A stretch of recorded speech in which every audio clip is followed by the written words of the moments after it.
Brigade साहब, Donald Trump का ये कहना है कि यूएनओ का क्या एजेंडा है, क्या प्लान है, या सिर्फ यहाँ पे एक मैसेज कन्वे किया जाता है जो कि कोई अमल दरामद नहीं होता, तो इसका क्या एजेंडा है, क्या प्लान है? डोनाल्ड ट्रंप ने यूएनओ के प्लेटफॉर्म पे भी बड़ी तनकीद की है, इस पे क्या कहेंगे आप?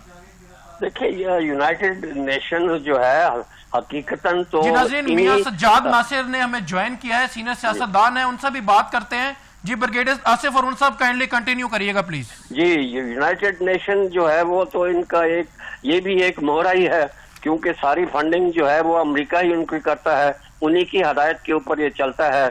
ये G7 या P5 ये उनके ही ये कंट्रोल में है, उनके इशारों पे ये चलता है। जितनी भी मुस्लिम रिलेटेड जो कॉन्फ्लिक्ट्स और डिस्प्यूट्स हैं वो उनके ऊपर कोई पेशरफ्त नहीं की, क्योंकि अमेरिका की मर्जी नहीं है, इजराइल की मर्जी नहीं है, तो वो फिर किस तरीके से वो फाल हो।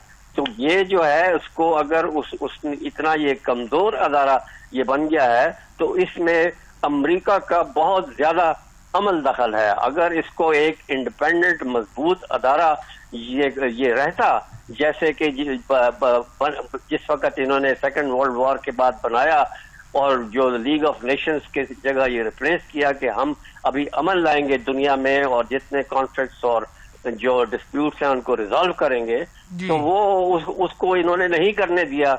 यूएन का जो सेक्रेटरी जनरल है वो तो बार बार यही गिला शिकवा ये करता है कि जी ये जिस तरीके से खून खराबा और जो हो रहा है और जो डिफेंस हो रही है यूनाइटेड नेशंस की, इसकी कोई मिसाल जो है वो नहीं मिलती, वो ये हो रही है। तो ये मिसाल अगर नहीं मिलती तो वो किसकी वजह से नहीं होती?